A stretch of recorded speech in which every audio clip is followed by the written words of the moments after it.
ini sedikit update. Tanggalnya spesial nih 9 September 99, ini ulang tahunnya, hari ini ulang tahunnya presidennya Mas Kiki. Jadi presidennya kita semua Mas, gitu presiden. Oke, 99, jadi 9 September kita seri kajian intelijen. Karena memang diskusi sedikit update ini memang kita mengangkat masalah-masalah yang sedang update di publik, di media yang kita angkat supaya bisa memberikan sedikit suntikan pencerahan kepada publik. Kita sama-sama kita membangun negara ini, kira-kira itu cita-cita besarnya. Kali ini sedikit update seri kajian intelijen, kita ngambil topik pergantian kepala BIN titik 2, reformasi intelijen dan kontestasi sipil militer. Topik ini kita angkat karena memang sekarang sedang dalam proses pergantian kepala BIN dari Pak Budi Gunawan menggantikan Pak Sutioso. Proses di DPR sudah selesai dan kabarnya hari ini atau sore ini Pak Budi Gunawan akan dilantik. Semoga itu menurut rencana begitu. Makanya semoga diskusi kita ini bisa memberikan pencerahan kita bersama, karena persoalannya mungkin bukan siapa yang memimpin BIN ini, tapi bagaimana persoalan ini bisa BIN ke depan ini bisa menjadi lebih baik. Maka reformasi intelijen menjadi topik kita hari ini. Sudah hadir bersama kita narasumber yang expert di bidangnya. Yang pertama Profesor Riset Dr. Hendrawan Sulistyo, Mas Kiki ya. Selamat datang Mas Kiki, terima kasih. Sudah kali kedua ya Mas Kiki hadir di diskusi kita. Terima kasih, peneliti senior LIPI. Kemarin baru ulang tahun 40 tahun berkarya. Saya hadir di acara beliau dengan peluncuran 40 buku, luar biasa. Mas Kiki. Yang kedua Dr. Wawan H. Purwanto. Panggil Mas Wawan aja. Makasih Mas Wawan Ternuun, pengamat intelijen sudah ada bersama kita. Beliau pakar di bidang ini. Yang ketiga ini peneliti muda, adik saya di lembaga ini, Mas Fahri Husyensah. Monggo Fahri, muda jadi tetapi beliau berani memberikan sedikit nanti poin-poin yang akan menjadi diskusi kita pada sore hari ini. Mas Kiki dan Mas Wawan saya panggil gitu supaya lebih akrab tanpa mengurangi rasa hormat kepada profesor dan dokter ini. Jadi saya pribadi dan kami teman-teman di kantor ini agak awam isu-isu terkait intelijen. Sehingga ketika kami mengangkat ini, persoalannya adalah apa yang bisa diangkat selain topik misalnya perseteruan Budi Gunawan, Pak Sutioso, semua cerita-cerita di balik itu kan nggak menarik. Kita tidak memberikan masukan dan enlighten kepada publik. Sehingga kami mengadakan seri dua kali FGD di kantor teman-teman sendiri untuk menyarikan kira-kira mapping persoalan terkait intelijen ini apa. Nah, nanti Mas Fahri akan memaparkan poin-poinnya yang kita mapping soal persoalan itu. Yang jelas satu, Indonesia ini sudah 70 tahun merdeka. Seperti apa intelijen kita sampai hari ini. Yang saya tahu adalah jangan sampai ya misalnya bukan persoalan Pak Budi Gunawan atau Pak Sutiosonya Mas atau Mas Kiki dan ini, tetapi kok jangan seperti mengganti kepala BIN itu, mohon maaf seperti mengganti office boy. Jadi mohon maaf, bukan persoalan orangnya, tetapi karena posisi kepala BIN ini tentu sangat strategis. Dia adalah orang yang dalam posisi katakanlah punya loyalitas full yang tidak ragukan terhadap negara. Sehingga ketika dulu presiden ini menunjuk Pak Sutioso, pertimbangannya apa? Sekarang menggantinya dengan Pak Sutioso, pertimbangannya apa? Hanya dalam waktu beberapa bulan saja ya, kurang dari 2 tahun ya. Hanya singkat saja, kenapa? Padahal saya kalau posisi katakanlah saya sebagai posisi pejabat mengganti Sespri saja, Mas Kiki itu sekretarisnya atau ini ya itu saja gitu. Jadi posisi sangat strategis sebenarnya. Mengapa kesannya itu mudah saja mengganti seperti itu? Pertimbangannya apa? Itu menjadi menarik dari diskusi kita. Sementara pada sisi lain memang kita berhadapan bahwa banyak sekali masing-masing lembaga kita, lembaga negara itu punya banyak lembaga intelijen ya, katakanlah. Itu seperti apa tata kelolanya. Nah, nanti akan jadi diskusi kita yang menarik, yang sementara tolong Mas Fahri dipaparkan sebenarnya poin-poin apa yang menarik dari yang sekarang ada di media, dan kemudian coba kita anukan terkait isu-isu BIN dan reformasi intelijen. Monggo Mas Fahri. Terima kasih atas kesempatannya Mas Ari. Selamat siang rekan-rekan sekalian. Di sini saya sebagai pemapar pertama ingin mungkin memulainya dari istilahnya analisis media yang dilakukan oleh para sindiket. Jadi saya mulai dengan bagaimana situasi global yang sedang kita hadapi, negara kita hadapi, yaitu yang pertama adalah ekonomi global yang sedang mengalami kelesuan.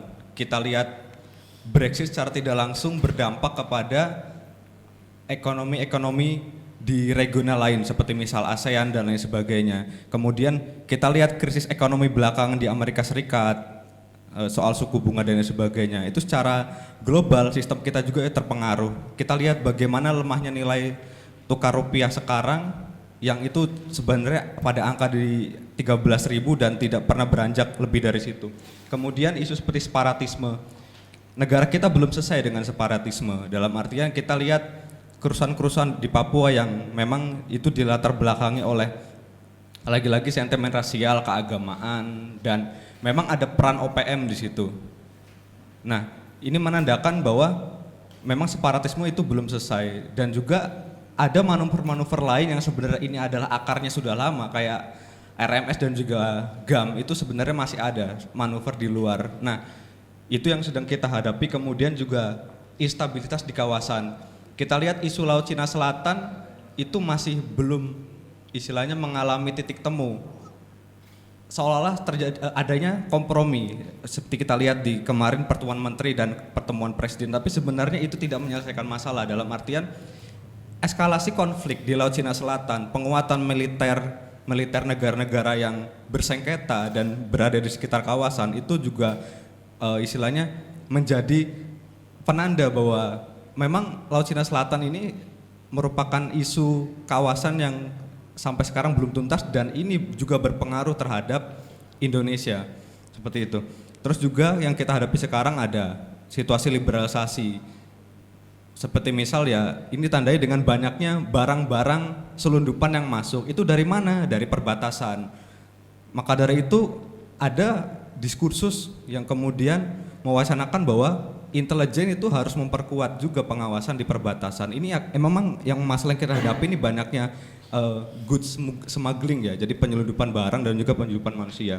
Kemudian tantangan seperti radikalisme, kita lihat ISIS itu kemudian istilahnya ada statement dari mantan kepala BIN Hendro Priyono yang menjelaskan bahwa ke depan ISIS akan memindahkan pusat operasi mereka ke bagian Asia Tenggara yang dipusatkan di Filipina. Ini menjadi menarik statement beliau yang kami analisis hari kemarin, yang menjelaskan bahwa memang isu-isu terorisme ini justru semakin menguat. Nah, di sini BIN itu harus memperkuat posisinya. Lalu juga ada kasus drug trafficking, kemudian perdagangan manusia. Jadi memang kalau kami garis bawahi analisis media dari para sindiket itu bahwa isu-isu sekarang itu justru semakin asimetris, semakin multidimensi. Jadi banyaknya aspek-aspek ini, jadi potensi ancaman itu tidak hanya datang dari wilayah yang sebenarnya seolah-olah jauh, tapi justru kadang-kadang juga hadir di sekitar kita. Seperti misal kita kecolongan pada insiden pembakaran tempat ibadah di Medan, di Aceh Singkil, kemudian di Papua. Ini kan merupakan sebuah presiden dari di mana peran aparat penegak hukum dan di mana peran deteksi dari intelijen yang seharusnya ketika memang mereka hadir, justru potensi ini kan semakin bisa diredam dan tidak perlu terjadi seperti itu. Nah, kembali kepada peran BIN sebagai lembaga negara yang berfungsi untuk berperan dalam konteks deteksi dini terhadap adanya ancaman dan mendapatkan informasi strategis, mengolahnya dan menjadi sebuah rekomendasi kebijakan kepada presiden sebagai user. Ini kan sebenarnya fungsi utamanya kan di situ. Nah, dari analisis yang kami buat, kita melihat bahwa sebenarnya BIN ini belum optimal dan mereka belum bisa adaptif terhadap adanya tantangan. Nah, di satu sisi pemerintah juga sebenarnya kan memiliki agenda-agenda penting, misalkan mendorong pertumbuhan ekonomi, pembangunan infrastruktur, kemudian persiapan juga dalam menghadapi Pilkada 2017, maka konteks keamanan nasional, stabilitas nasional ini menjadi sebuah urgensi. Nah, oleh karena itu ini merupakan sebuah tantangan sendiri bagi BIN, termasuk dengan appointment dari Budi Gunawan sebagai Wakabin yang baru. Kabin, maaf. Mohon maaf. Nah, ini dari analisis komunikasi politik yang dilakukan oleh para sindiket, kita mendapati beberapa interpretasi pesan dari penunjukan Budi Gunawan sebagai calon kepala BIN yang baru. Yang pertama, Presiden sesuai dengan juga yang diungkapkan oleh salah satu media menekankan reposisi BIN dan reformasi di dalam BIN. Nah, di sini sebenarnya Presiden itu mengafirmasi bahwa BIN harus memprioritaskan pendekatan sipil. Jadi apa itu pendekatan sipil? Itu pendekatan yang mengutamakan elemen-elemen sipil sebagai sebuah esensi yang penting di dalam mengoptimalkan kinerja lembaga intelijen, lembaga telik sandi seperti BIN. Nah, istilahnya ini merupakan dorongan untuk menggeser istilahnya pendekatan yang terlalu militeristik, jadi terlalu hankam dapat dikatakan. Padahal isu-isu yang sekarang yang menjadi tantangan negara kita kan bagaimana mendorong pertumbuhan ekonomi, istilahnya invasi budaya asing dan lain sebagainya. Ini kan sebenarnya menjadi atensi penting dari BIN seharusnya. Kemudian reformasi yang dimaksud oleh Presiden di sini sebenarnya kan mengimpliskan bahwa harus adanya sebuah reorientasi terhadap tantangan kekinian yang tadi saya jelaskan, situasi juga dan juga termasuk modernisasi dalam organisasi BIN itu sendiri. Jadi tidak relevan lagi ketika lembaga seperti BIN hanya berkutat pada isu-isu pertahanan dan keamanan. Itu tetap menjadi isu strategik, akan tetapi human security itu juga menjadi sebuah aspek yang penting. Dalam UUD kita menjelaskan bahwa negara itu harus hadir istilahnya kan dalam mengamankan ya kepentingan rakyat gitu. Nah, di sini ketika kemudian ekonomi juga kan itu berkaitan dengan hajat hidup orang banyak, kemudian sosial dan lain sebagainya. Dari pesan Presiden itu juga diimpliskan bahwa beliau menginginkan untuk BIN itu memperkuat jangkauan dan juga kehadiran di masyarakat. Nah, jadi menurut kami BIN itu harus hadir di tengah-tengah masyarakat. Jadi tidak bisa lagi kemudian militaristic approach ini menjadi sebuah prioritas, akan tetapi bergeser dari situ bahwa BIN itu harus mampu mendeteksi misalkan ancaman terorisme, paham-paham radikal, gerakan-gerakan subversif. Ini yang sebenarnya berbahaya, seolah-olah ini tidak sepele dan tidak penting, akan tetapi justru ini sebenarnya kan yang harusnya dideteksi oleh lembaga telik sandi. Nah, Budi Gunawan dalam pasca fit and proper test juga menyerukan adanya perubahan kultur dalam BIN. Itu dari statement beliau di hari Rabu itu kan mengimplikasikan sebenarnya itu mengafirmasi pesan dari Presiden mengenai reformasi BIN itu sendiri, bahwa memang BIN itu harus berubah kulturnya gitu loh. Jadi tidak bisa lagi pendekatan militer ini diterapkan, akan tetapi juga bergeser dari situ kepada pendekatan sipil, karena memang sekarang eranya seperti itu. Pendekatan militeristik tidak bisa menjawab tantangan yang seperti cyber war dan lain sebagainya. Sedangkan di negara maju, lembaga seperti CIA, M16, Mossad itu sudah masuk ke situ sejak lama. Cyber war sangat jelas. Bagaimana informasi strategis itu kita lihat bagaimana informasi negara seperti di Amerika Serikat dan di Rusia itu dibocorkan lewat WikiLeaks. Ini kan sebenarnya apakah lembaga intelijen kita tuh bisa menghadapi seumpama ada insiden seperti itu? Kan itu menjadi pertanyaan besar. Terus juga konsolidasi internal. Jadi memang ketika nanti Budi Gunawan dilantik sebagai kepala BIN, maka prioritas dia dalam bulan-bulan pertama itu adalah konsolidasi internal. Tentu itu sangat beralasan karena memang Budi Gunawan adalah orang baru yang istilahnya bukan orang karir dari BIN, dan juga dia harus mengkonsolidasi, mengetahui seluk-beluk permasalahan dari orang-orang penting, misalkan pembantu dia di jabatan deputi dan lain sebagainya. Nah mungkin ini sedikit aja kita flashback. Jadi memang kontestasi militer sipil ini merupakan akumulasi ya, dalam artian ini bukan terjadi 1-2 tahun belakangan, tapi juga udah berlangsung sejak lama, bahkan sejak lembaga intelijen negara itu diciptakan dan dilahirkan. Jadi ini memang bukan suatu hal yang baru dan ini adalah konflik laten. Jadi perseteruan antara perebutan pengaruh, perebutan peran antara tokoh-tokoh sipil dan militer, dominasi militer itu memang adalah sebuah hal yang terjadi di BIN. Seperti misal pada studi kasus sebelum 65 itu ketika lembaga intelijen dipimpin oleh orang dekat Soekarno, Subandrio, yang notabene dia juga adalah PKI. Di situ memang peran sipil, lalu kemudian ada Bakin. Nah, saat itu LB Murdani tidak merasa bahwa Bakin itu terlalu soft, akhirnya dia menguatkan yang namanya BAIS. BAIS itu intelijen TNI sekarang. Nah kemudian ketika pasca reformasi, ketika kemudian adanya BIN itu kan tetap saja yang dominan itu pendekatan militer. Padahal kita tahu bahwa globalisasi informasi, kemudian ancaman-ancaman yang semakin asimetris, yang mengancam kedaulatan negara, bagaimana batas-batas negara itu sekarang kan menjadi bias. Ya tentu ini sebenarnya BIN tuh harus masuk ke situ gitu loh. Nah ini tidak akan bisa dilakukan kalau pendekatan masih militeristik. Maka dari itu dorongan pendekatan sipil itu memang urgensi. Ini bukan saja soal opini publik ya, akan tapi itu merupakan keharusan. Jadi memang BIN itu harus berbenah, intinya seperti itu. Nah poin terakhir soal reposisi BIN dan reformasi. Seperti tadi yang saya jelaskan mengenai pendekatan sipil. Jadi bahwa BIN harus bergeser untuk menerapkan dari pendekatan yang terlalu militeristik menuju pendekatan sipil. Kemudian penguatan jaringan dan jangkauan yang lebih luas. Jadi BIN itu juga sebagai, kan memang sebagaimana UU Intelijen nomor 7 tahun 2011 itu, peran intelijen itu kan, peran BIN mohon maaf, itu kan mengkoordinir lembaga intelijen yang sudah ada. Jadi ya intelijen kejaksaan, intelijen di kementerian-kementerian, kemudian intelijen kepolisian, intelijen TNI itu harus dalam koordinasi dengan BIN. Nah, tantangan kepala BIN yang baru itu untuk memaksimalkan fungsi itu.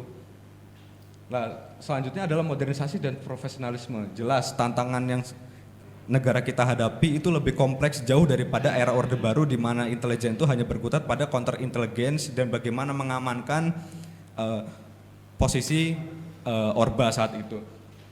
Nah, selanjutnya penyesuaian terhadap isu-isu sosial, ekonomi, dan isu-isu kebudayaan. Ini sangat jelas bahwa BIN sebagai istilahnya dapat dikatakan, saya katakan di sini, BIN itu kan sebenarnya fungsinya adalah sebagai think tank presiden gitu loh. Ia memberi masukan-masukan, saran-saran strategis, ada informasi di capture, kemudian diolah, kemudian dianalisis, diberikan kepada presiden untuk kemudian itu menjadi sebuah policy recommendation, sebuah rekomendasi kebijakan. Nah, kita sebenarnya mengharapkan bahwa BIN itu dipimpin oleh sipil dan gaya pendekatannya BIN itu mengafirmasi pendekatan sipil dan memang istilahnya pembenahan itu memang harus dilakukan karena memang tantangan ke depan ini sangat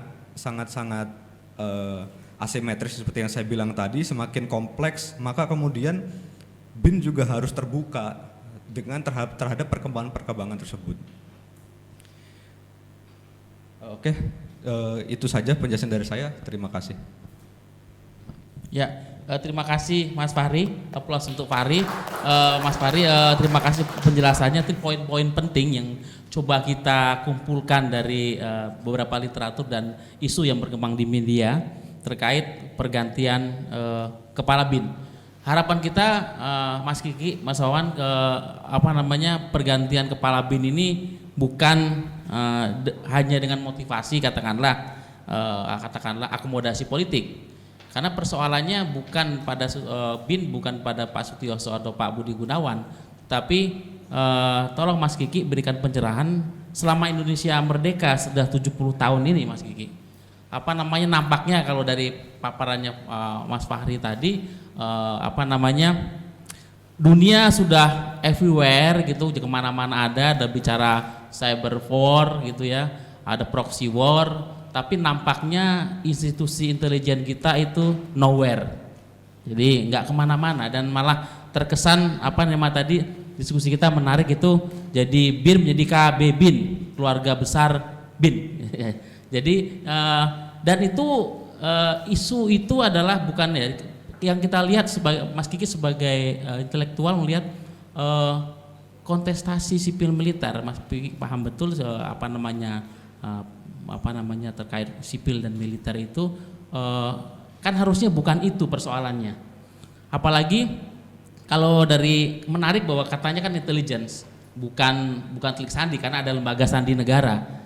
Kalau intelligence itu kalau dari coba saya kumpulkan dari kamus itu katakanlah intelligence itu mungkin kata to gain information and knowledge, kira-kira itulah. Kedua to collect secret information about enemy atau apa kompetitor katakanlah. Ketiga itu kata unsur validation and verification information. Yang kemudian dari kata nama intelligence itu katanya orang yang ada di intelligence itu paling nggak orang yang intelek gitu, bukan pertama-tama dia mata-mata aja tapi intelek itulah yang maksud saya tolong diberikan kepada publik. 70 tahun Indonesia Merdeka, Mas Kiki evaluasi apa yang kita berikan yang supaya nanti di bawah Mas Wawan apa yang dibutuhkan ke depan. Tolong berikan pencerahan Mas Kiki terkait dunia intelijen kita selama 70 tahun ini yang menurut saya, hipotesa saya adalah nowhere. Monggo Mas Kiki.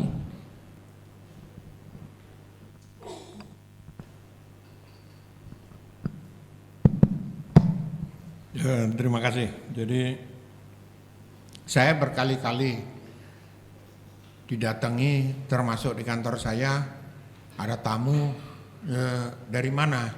Intel Pak. Loh kok?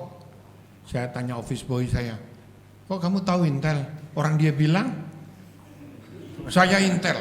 Ini kartu anggota saya kalau nggak percaya. Ini cerita benar gitu. Padahal kalau kata Pak Wawan, Intel itu tertutup. Gitu. Jadi saya bukan pengamat intelijen, gimana mau mengamati yang tertutup? Yang bisa mengamati itu cuma sebelah saya ini gitu. Jadi nanti tanya sebelah saya aja. Dia biasa ngamati yang tertutup-tutup gitu. Kalau saya biasa yang terbuka aja lah gitu. Kenapa? Kalau dibilang BIN ini transformasi dari Bakin dulu. Ya, kalau kita ngomong BIN, kepala BIN, konteksnya BIN. Transformasi dari Bakin yang pada zaman Bung Karno dulu lebih banyak operasi-operasinya di luar. Dan pertama operasi-operasi di luar, dan salah satu instrumen yang pasti dipakai itu Garuda. Sehingga ketika ada kasus Munir, ini kalau operasi intelijen pasti lewat jalur Garuda, dan benar. Gitu. Kenapa? Itu dari zaman Ali Murtopo dulu ketika menggerogoti Malaysia dan kebijakan negara. Kebijakan Bung Karno ya sebetulnya, kebijakan bukan negara, kebijakan pemerintah dalam membuat politik konfrontasi dengan Malaysia itu digerogoti lewat jalur Garuda di Bangkok. Itu dikendalikan oleh Ali Murtopo dan instrumennya antara lain Benny Murdani. Itu berulang. Nah, sejak kasus Munir, saya melihat orientasi BIN itu lemah kalau keluar. Kalau kita bandingkan dengan institusi serupa, CIA, MI6, itu Mossad, gitu, itu fokusnya keluar karena ancamannya jelas dari luar gitu. Nah, kalau kita kemudian tidak ada kapasitas untuk melihat keluar, ya, apalagi melakukan operasi-operasi keluar, ya, sehingga fokusnya lebih ke dalam. Akibatnya musuh itu dianggap dari dalam, yang dibunuh Munir, yang dibunuh, yang diculiki juga aktivis, yang di kalangan aktivis sendiri juga nggak dikenal. Deddy Hamdun siapa? Aktivis nggak ada yang tahu kayak gitu. Nah, pokoknya kira-kira ancaman dari dalam gitu. Yang keluar tidak, berkali-kali saya bilang Abu Sayyaf itu kasus penyanderaan itu berkali-kali gitu. Kok nggak bisa dilakukan? Kenapa ini beda dengan instrumen serupa seperti ke CIA yang jelas-jelas operasinya keluar, lebih banyak fokusnya keluar. Ketika ada kasus Noriega, itu kepala negara resmi loh, masih menjabat, bisa dicomot, diambil, dibawa ke Amerika. Kalau kita ke negara, saya ingat sekali waktu kasus Bom Bali 1, saya diajak ketemu dengan 5 dubes negara-negara yang negara-negara Eropa dari Skandinavia dan dari UE yang warganya jadi korban. Itu saya ingat Denmark, Sweden, Yunani, Denmark, Sweden, Yunani, Jerman, satu lagi saya lupa. Ya, mereka bilang ini korban. Nah, ini korban, itu warga kami. Kalau kami tidak percaya terhadap kemampuan polisi untuk melakukan investigasi yang accountable, kami akan lakukan investigasi sendiri. Dan kalau kami mendapatkan bukti yang kami yakini bahwa pelakunya bukan yang ditetapkan oleh polisi Indonesia, kami akan ambil pelaku itu, suspek, tersangka yang menurut mereka pelakunya. Resiko tertinggi adalah perang dan kita siap perang. Yang ngomong 5 dubes ini di Bali. Lalu apa? 5 orang itu membawa chief investigatornya Milosevic. Itu Stig Ekvist. Itu kabar reskrimnya Sweden yang diminta tolong oleh kelima negara ini untuk melihat proses investigasi yang dilakukan oleh Polri. Akhirnya ya saya barter, kalau silahkan saya ajak masuk ke TKP.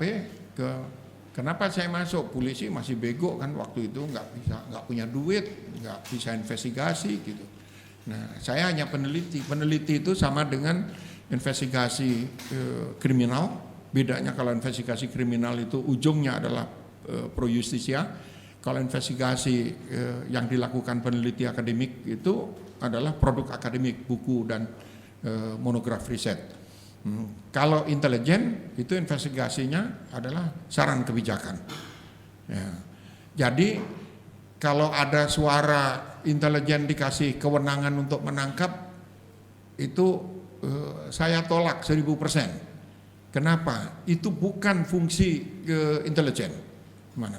Fungsi intelijen adalah saran kebijakan. Karena ini apakah masuk peperangan atau masuk penegakan hukum. Kalau dia bagian dari criminal justice system, maka saran kebijakannya adalah ke Polri. Kalau dia berkaitan dengan perang, dalam pengertian defense, pertahanan, itu maka saran kebijakannya adalah ke TNI.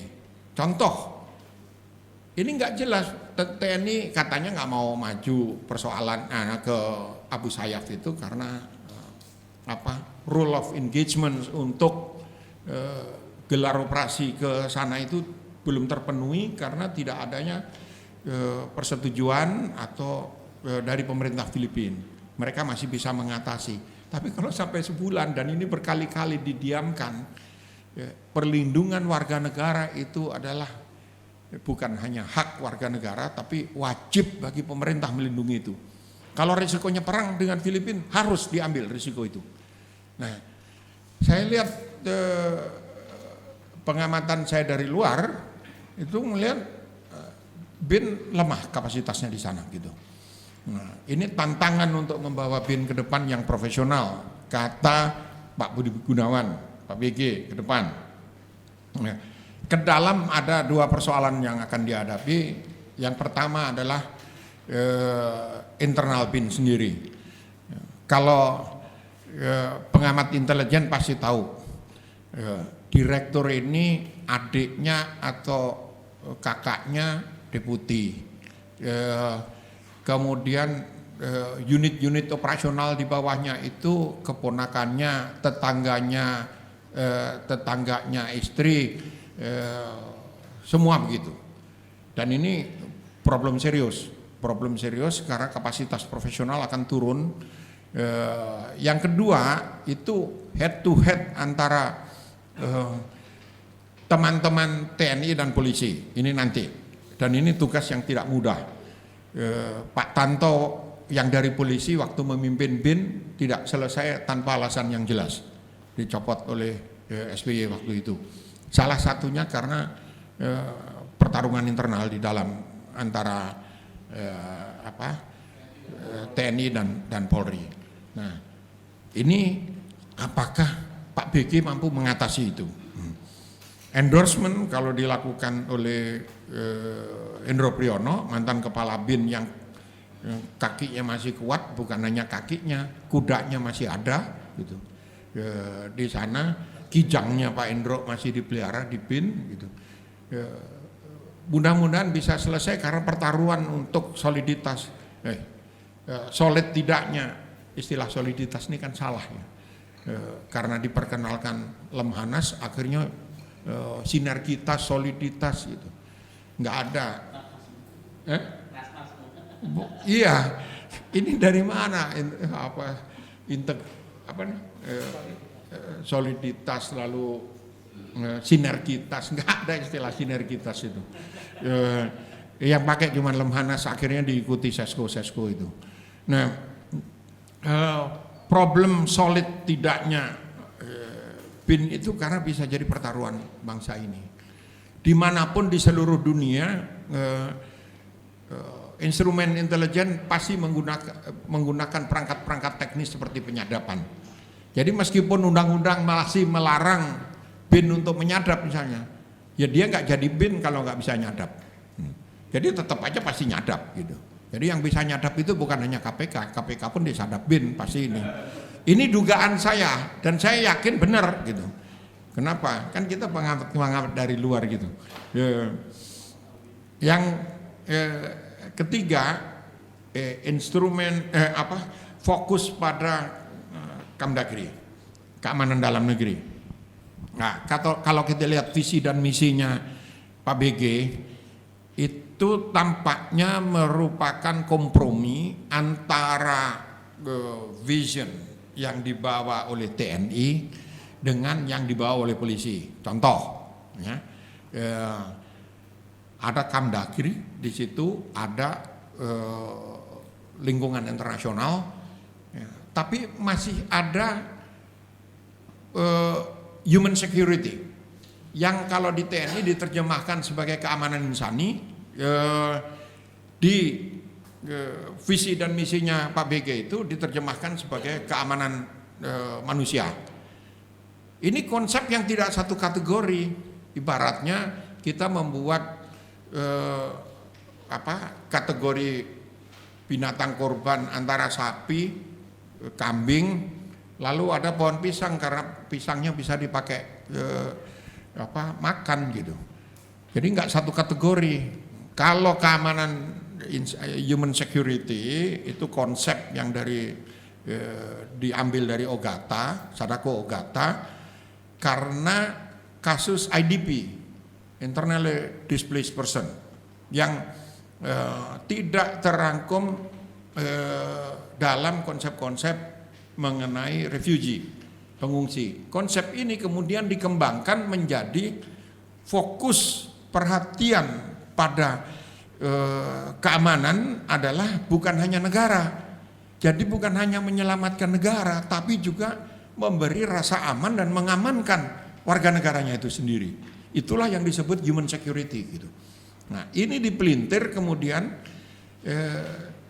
dengan asumsi bahwa negara melalui pemerintah itu tidak pernah dan tidak mungkin berbuat jahat. Padahal kejahatan di Indonesia ini, khususnya kejahatan HAM, itu dilakukan oleh negara terus gitu. Perangkat-perangkat negara itu yang bunuhi rakyat, yang pejabatnya yang jahat segala macam sebagai wakil negara. Nah, di dalam konsepnya itu diasumsikan kalau dibikin biasanya oleh pejabat intelijen atau pejabat keamanan, negara itu dianggap nggak pernah salah gitu. Yang salah pasti LSM, ya. Yang salah pasti peneliti yang celometan, intelektual yang celometan kayak gitu, buruh semua. Lihat aja konsep tentang ancaman terhadap keamanan nasional. Ya. Wartawan juga, tapi wartawan kan belakangan jinak, jadi udah. Orang ada temennya digebuki wartawan Jakarta tenang-tenang aja, yang digebuk di Medan kok gitu. Ini bukan kompor loh, hanya saran aja gitu kan. Kejadiannya di Medan, wartawan di sini sudah bagian dari itu yang dulu salah melulu, sekarang nggak bisa salah gitu. Sehingga dengan perspektif yang seperti ini, maka saya mau review, silahkan tanya pengamat kegelapan di samping saya. Nanti tantangan pertama Pak BG adalah membenahi internal di BIN, sehingga topik para sindiket yang dijudulkan militer vis-a-vis polisi itu hanya bagian kecil dari keseluruhan tantangan yang besar gitu.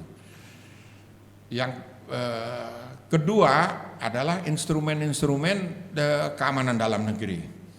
Asumsi bahwa hanya negara yang melakukan kebaikan bagi bangsa ini itu harus dibalik. Ya. Asumsi-asumsi itu harus dibalik sehingga paradigmanya betul-betul ya banyak juga sekarang LSM yang brengsek. Kenapa? Cara paling gampang cari duit adalah kita bikin LSM, kita kirim surat ke KPK tentang proyek A, proyek B, proyek C, kemudian dapat duit. Itu saya alami, saya kontraktor. Jadi kita laporin aja ke Tuhan, ke malaikat, nggak takut saya gitu. Tapi itu dapat duit ratusan juta tiap bulan, gampang, nggak usah kerja. Ya. Apalagi kalau LSM-nya merangkap wartawan atau berteman dengan wartawan, wah dapat banyak itu.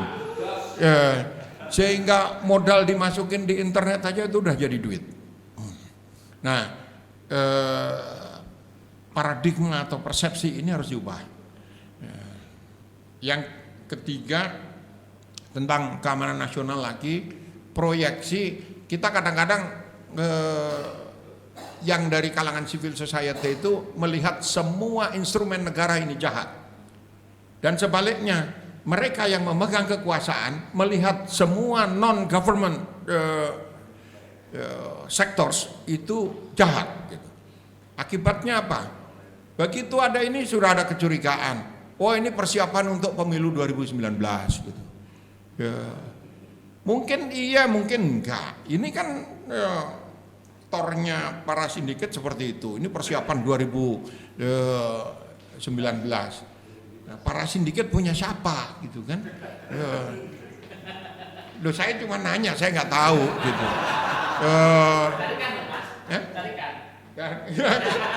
Enggak, saya cuma nanya doang. Kenapa sampai mempertanyakan ini? Kan gitu. Nah, yang terakhir, lingkungan internasional itu tidak bisa lagi dianggap sebagai lingkungan, sebagai environment. Kenapa? Kasus Abu Sayyaf itu mereka pelaku, mereka ancaman langsung. Saya tidak habis mengerti bagaimana kasus Arcana itu muncul dan BIN tidak punya peran. Ya kalau punya peran kan orang itu diangkat jadi menteri itu kan sudah pasti akan diketahui publik seluruh biodatanya. Kalau alasannya hanya karena orang ini jenius, itu penghinaan. Kenapa? Saya tinggal 20 tahun saya di luar negeri. Anak saya masih tinggal di Tokyo, di London, dan di Wellington. Ya. Terus apa? Kalau hanya orang scholar sekelas Arcana, saya bisa bawa pulang 500 orang yang lebih hebat. Ya. Ini bukan persoalan teknis, ya, ini persoalan manajerial. Anak-anak yang luar biasa, jauh lebih pintar itu banyak.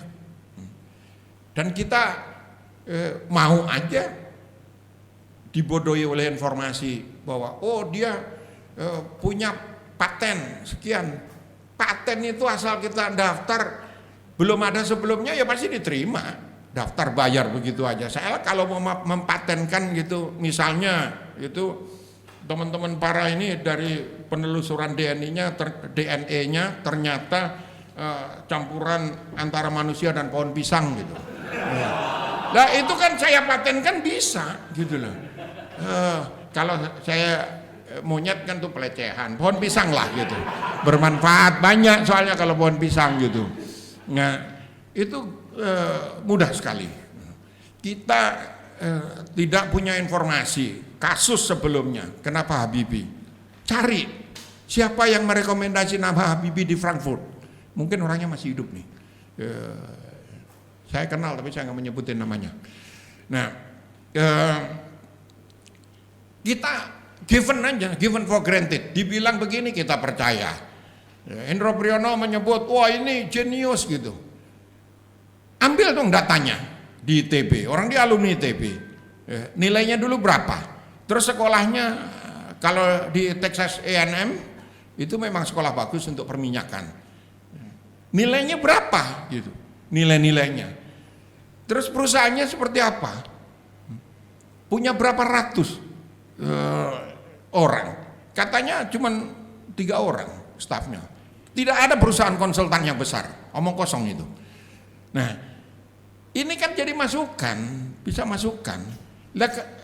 Kalau atas alasan kerahasiaan, ya kepala BIN sama presiden aja ngomong. Jangan-jangan, oh kita milih menteri itu untuk jabatan publik. Orang harus berpendidikan dalam bidang itu. Kalau dia tidak berpendidikan dalam bidang itu, profesinya dalam bidang itu. Nah, kalau tidak juga minimal minatnya dalam bidang itu. Minat itu ditunjukkan dari omongannya dan dari tulisannya. Dia nggak pernah ngomong, dia nggak pernah menulis dalam bidang itu, tiba-tiba jadi menteri di dalam bidang itu. Nah, cari dari menteri yang sekarang itu siapa yang seperti saya omongin ini? Banyak. Nah, mau lagi terima, ditawari menteri. Aneh, kalau saya jadi Arcana, saya lebih baik jadi menteri di Amerika. Boleh dia warga negara Amerika kok. Ini BIN perannya apa? Gitu, nggak ada. Nah, sehingga kita ini milih pemimpin seperti kucing dalam karung. Yang kita dapat akhirnya kucing budukan lagi beneran gitu.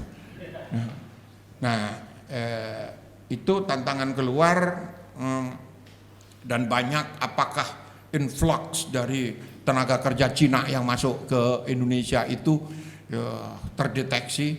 Coba tanya jumlahnya aja, yang ilegal, yang legal aja saya nggak percaya ada jumlah yang persis gitu. Ya. Kenapa? Kita ini kan nggak bisa ngitung gitu, jumlah manusia yang masuk. Anda jangan lihat di sini, Anda lihat di Kalimantan di pabrik-pabrik semen yang dimiliki oleh perusahaan Cina itu. Nah, semua disalahkan ke presiden. Oh, Jokowi salah. Ya enggak lah, pembantu-pembantunya ikut salah kok.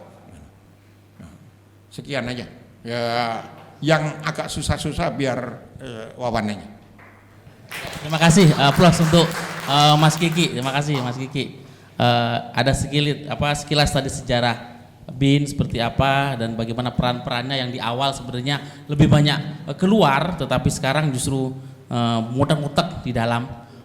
Informasi saya baru dapat pelantikan Kepala Badan Intelijen Negara oleh Presiden Republik Indonesia 9 September pukul 17.30 Mas Kiki. Saya baru dapat forward undangannya, bukan saya diundang, bukan. Pelantikan Kepala BIN nanti jam 17.30 di Istana Negara Jakarta. Ini ada forwardan undangan dari rekan media.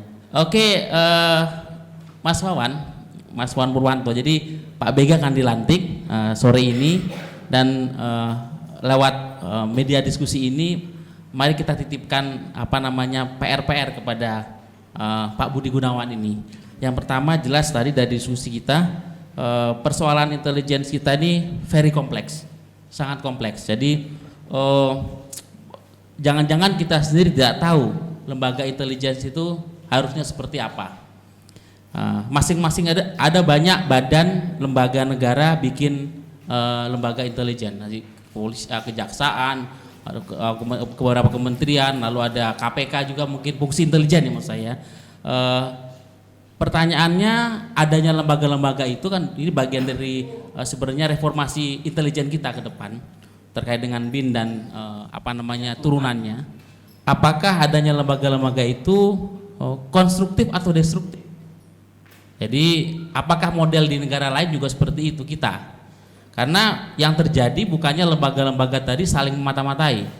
KPK ada fungsi penyadapan, kemudian ada BIN juga saling memata-matai, kejaksaan juga.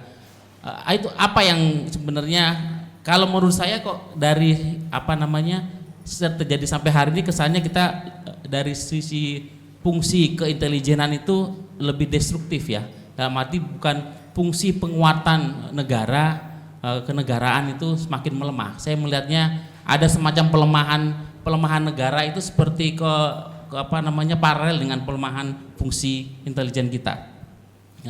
Monggo dijelaskan kepada publik, karena teman-teman media sini banyak, supaya nanti pesannya sampai ke Pak BG bahwa apa sih kultur kita tidak hanya butuh mungkin perubahan kultur, tapi juga tadi tata kelola intelijen kita ini yang tadi very kompleks itu perlu juga dilakukan, karena tadi ancaman itu hadir di depan mata kita, di sekitar kita, tetapi juga bagaimana ke depan ini BIN juga jadi alat negara, katakanlah yang tadi musuh negara itu bukan hanya negara, aparatur negara itu juga bagian dari katakanlah kata Mas Kiki tadi. Jadi instrumen-instrumen keamanan negara itu seperti apa juga harus didefinisikan. Monggo persoalan reformasi intelijen ini ke depan PR untuk Pak Budi Gunawan itu supaya kita ingin bahwa lembaga intelijen BIN dan ininya juga konstruktif untuk bangunan kenegaraan kita. Monggo Mas Wawan Purwanto. Terima kasih. Mas minta tolong diambil gambar Mas. Untuk kenangan sama Mas Kiki. Udah lama nggak ketemu, kemarin sombong nggak ngundang-undang. Dulu nggak kenal, sekarang kok sombong gitu. Terima kasih Mas moderator. Persoalan intelijen itu persoalan yang unik, persoalan yang kalaupun dibuka persoalan di dalam paling ya sepertiga aja ya, 2/3 itu enggak kelihatan dan memang tidak kelihatan. Kalau kelihatan ya namanya Departemen Penerangan ya, gitu kan. Dan apa yang intinya adalah cepat, tepat, senyap. Jadi tidak memang bukan untuk konsumsi publik, akan tetapi karena ini juga sebuah jabatan publik, maka publik juga tentu ingin tahu dong ada apa di balik ini semua. Makin tersembunyi, makin menarik untuk ingin dikuntit, untuk ingin diketahui publik. Apalagi ada Undang-Undang Kebebasan Informasi Publik. Memang ini menjadi wilayah abu-abu, wilayah di mana yang ketahuan pun juga hanya gambaran kulit, tidak sampai tingkat kedalaman. Nah, kalau soal pergantian pejabat, ini hal yang biasa, karena ini termasuk juga salah satu rangkaian jabatan politis, dan sebetulnya juga tidak ada persoalan yang mendasar mengenai pergantian itu sendiri. Jadi kalau dibilang wah ini karena sesuatu alasan yang aneh-aneh, tidak ada juga gitu. Jadi memang pergantian itu jabatan itu kan amanah, jadi bukan hak, sehingga terus terjadi perguliran-perguliran. Reshuffle juga biasa terjadi dari presiden ke presiden. Nah, tapi di balik ini semua adalah bahwa jabatan kepala BIN itu mata dan telinga presiden, mata dan telinga negara, yang disimbolkan sebagai presiden sebagai seorang kepala negara. Di situ perlu ada keberanian, wawasan, dan personal approach yang baik. Dan memang perlu trust. Trust itu terbentuk oleh 3I dibagi VI. 3I antara lain adalah integrity. Yang kedua intellectuality. Dan yang ketiga intimidity, kedekatan. Dibagi VI. VI itu vested interest. Kalau vested interestnya besar maka trustnya menjadi kecil. Tapi kalau vested interestnya kecil, trustnya menjadi besar. Nah, oleh karenanya perlu antara lembaga intelijen dengan rakyatnya sendiri itu harus dekat. Supaya kalau ada early warning system, itu karena kedekatannya tadi maka cepat terantisipasi. Misalnya ada gerakan proxy war untuk membenturkan satu dengan yang lainnya, cepat sekali pemberitahuan itu. Karena tadi kedekatan tadi. Ini kita mau diadu domba antar dengan isu sara misalnya, antar umat beragama yang mengendalikan dari sini cepat sekali sehingga mereka tidak terpengaruh. Begitupun isu teror, ada gerakan yang mau menyerang dan meledakkan di sejumlah wilayah, cepat sekali perguliran itu karena ada kedekatan tadi. Dan memang ini tidak diformalkan, semuanya mengalir begitu saja, sehingga input, output, dan feedback itu juga cepat sekali ada, tidak pakai menunggu lama, tidak perlu pressure, karena intimidity tadi, kedekatan tadi. Kalau dengan pressure akhirnya bias, informasi yang didapatkan pun bias. Kita tidak lagi bersikap seperti tahu usia mumi, dibuka-buki terus ngaku, tidak seperti itu. Di era sekarang sudah apa-apa menjadi tadi ada kedekatan, ada kepercayaan, ada ngayomi. Meskipun dalam peta politik pasti politik itu memecah, hanya beda kepentingan maka menjadi lawan, kepentingannya sama menjadi teman. Akan tapi di dalam upaya memperoleh informasi sampai ke lini bawah, unsur kedekatan di dalam sebuah tatanan informal ini justru menjadi sesuatu yang sangat penting. Nah, ancaman ini adalah menjadi core business intelijen. Bagaimana ancaman itu bisa berubah menjadi peluang, menjadi kesempatan. Jadi tidak selamanya ancaman itu lantas menjadi buruk. Justru dengan early warning, problem solving, dan forecasting, adanya ancaman tadi menjadi dibalik. Karena kita lebih tahu cepat, maka menjadi peluang yang bisa kita manfaatkan sedemikian rupa sehingga lebih memberikan berdaya guna dan berhasil guna. Lantas kalau mengenai masalah kepercayaan tadi, memang di sini kita siapa sebetulnya yang memberikan support atau dukungan pada jabatan itu? Karena bagaimanapun juga pemerintah dan DPR ini tetap menjadi instrumen penting ketika mensupport seorang calon kepala badan intelijen negara, layak dan tidaknya, semuanya kan memang kita tidak bisa lepas dari masalah dukungan. Karena memang ini masalah politis ya. Pada kenyataannya dukungan politis itu penting.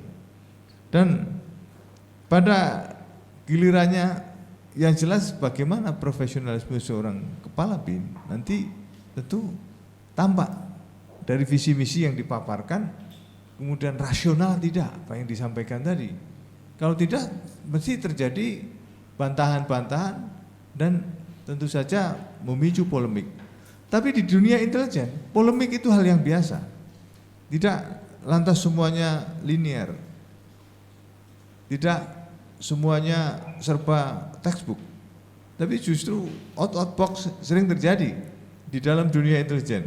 Dunia intelijen tidak 5 kali 5, 25. Karena ini sistem terbuka. Kalau sistem tertutup misalnya kayak mobil itu. Oh, di starter nggak bisa, mungkin ini akinya. Mungkin kondensornya, mungkin pengapiannya, pengaputan, enggak. Dan seperti itu. Tapi kalau masyarakat, ini sistem terbuka, satu kejadian jeder meletus, tidak bisa kita langsung nembak, pasti ini, pasti itu, tidak bisa. Multiplier effect yang terjadi termasuk dari luar negeri. Apalagi Indonesia ini menjadi incaran untuk selalu digoyang. Indonesia tidak akan dibiarkan kuat, tidak akan biarkan tenang, karena tenang dianggap ancaman. Indonesia negara dengan penduduk Islam terbesar di dunia, maka terus dibikin isu, dibikin tidak stabil. Dan para pelakunya, operator lapangannya berada di Indonesia, tapi mindset, pemikirnya di luar. Dan itu terjadi, keinginan untuk mengambil SDA luar biasa. Yang namanya perang dunia pertama dan kedua, itu basic yang terjadi adalah ingin menguasai rempah-rempah. Penguasaan SDA yang luar biasa. Nah, Indonesia ini gadis cantik yang luar biasa SDA-nya sehingga terus dimasuki dan penetrasi lewat perundang-undangan luar biasa. Ada sekitar 110 rancangan undang-undang yang dibiayai asing. Yang notabene pasti tidak ada makan siang yang gratis. Yang biayai pasti punya pasal-pasal strategis yang ingin ditarik. Dan ini mengikat. Ini tantangan ke depan di bidang ekonomi. Karena kita mengarah kepada liberal. Pancasila sekarang mulai dipinggirkan. Bahkan sempat dikubur hidup-hidup tahun 98. Pancasila konon tinggal 3 sila. Sila lahi, sila ban, dan silain. Gitu. Telat, ketawanya telat. Tapi intinya adalah dengan pemikiran ideologi ini menjadi tantangan baru bagi intelijen. Karena ada ideologi-ideologi lain yang berusaha memecah. Ideologi salah satunya ideologi kekerasan. Juga masuknya ideologi kiri ya sekarang sudah mulai. Itu sehubungan dengan melemahnya ekonomi Amerika. Maka bergerak. Nah ini yang terus menjadi masalah yang nantinya tetap akan menggelayuti itu. Masalah politik. Politik dalam negeri memanas dipicu juga dengan politik luar negeri. Karena beda kepentingan tadi. Kita dipandang mulai lebih condong ke satu tempat, ke satu negara. Yang lain mesti gak terima, marah. Sehingga kita kerjasama tertentu di dalam teknologi penerbangan diboikot, tidak dikasih teknologinya, karena dianggap, oh ini ke sana.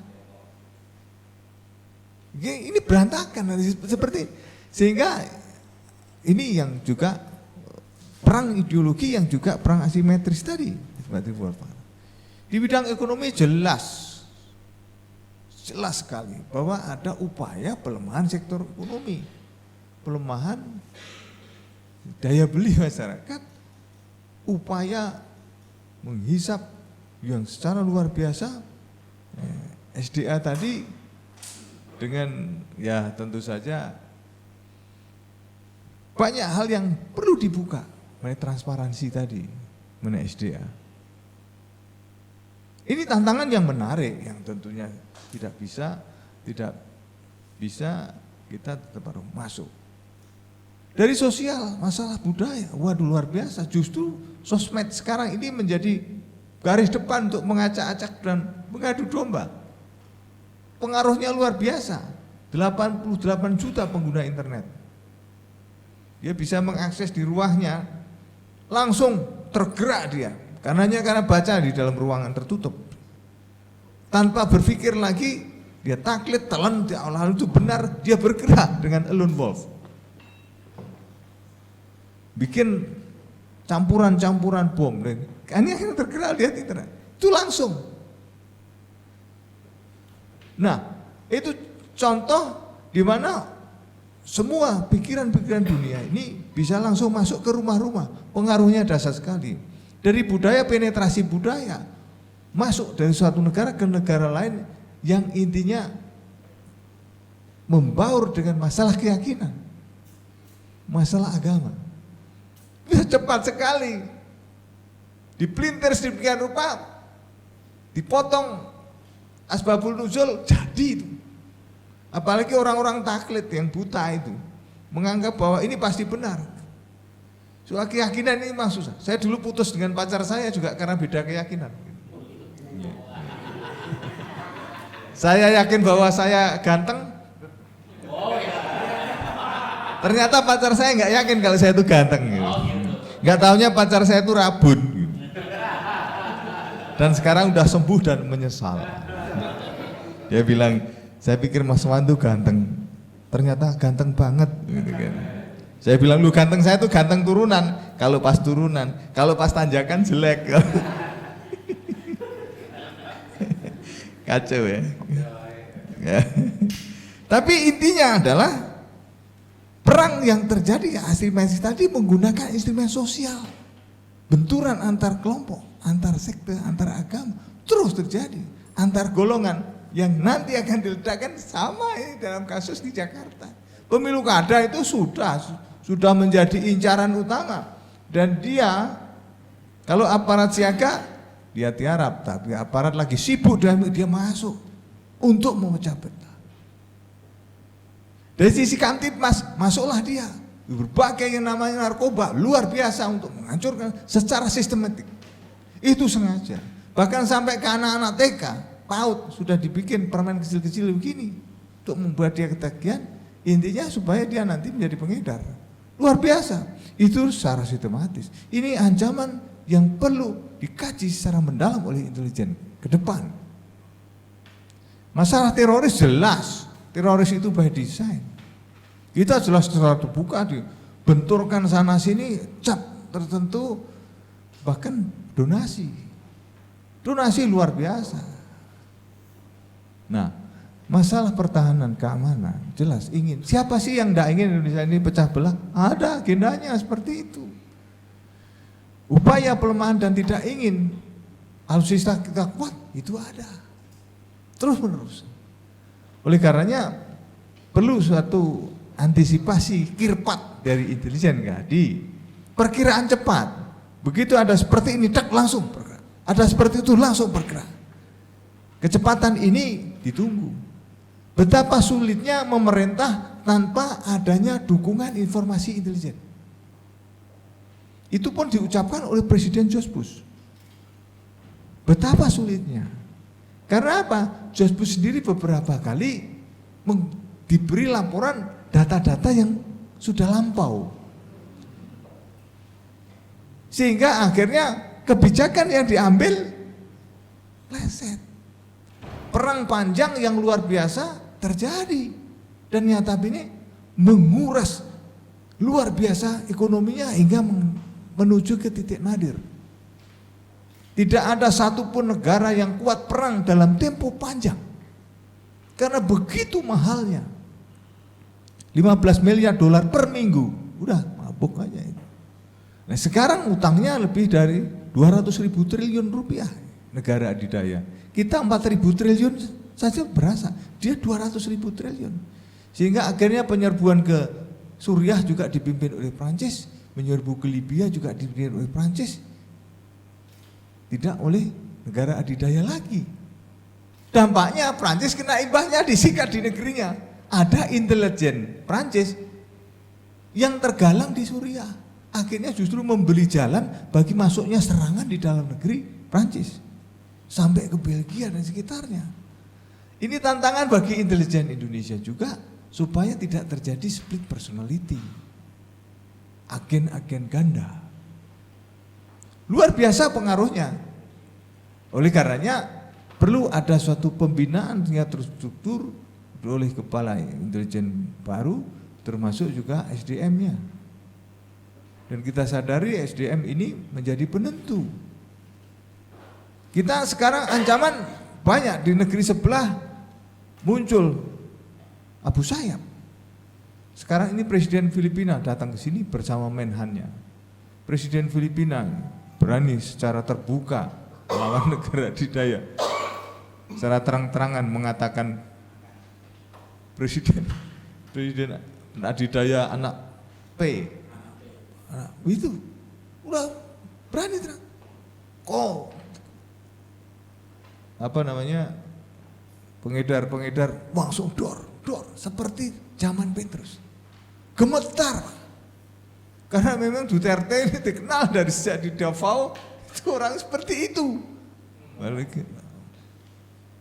Abu Sayyaf susah ditangkap karena pakai sayap.